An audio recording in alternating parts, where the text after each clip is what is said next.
पहिले तुम्ही हा व्हिडिओ बघून घ्या. या हॉटेलवाल्याच्या हॉटेलमध्ये जेव्हा पाणी गेलं तेव्हा अख्ख्या जगाने यांचं दुःख सोशल मीडियावर दाखवलं.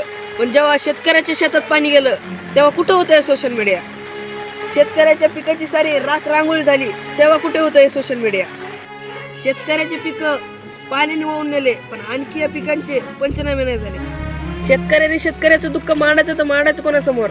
पहिले तरी या शेतकऱ्यांच्या पिकांना भाव नव्हता आणि आता भाव असला तरी पण शेतकऱ्यांनी विकायचं तर विकायचं काय? शेतकऱ्याला फक्त मनाला जगाचा पोशिंदा म्हणतात, पण या जगाच्या पोशिंद्याचं ऐकणार कोण? या जगाच्या पोशिंद्याचं दुःख कोण समजून घेणार?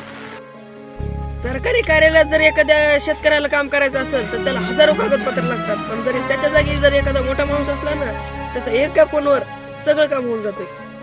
शेतकऱ्याची जी खरी परिस्थिती आहे ती मी एका व्हिडिओमध्ये कधीच सांगू शकणार नाही.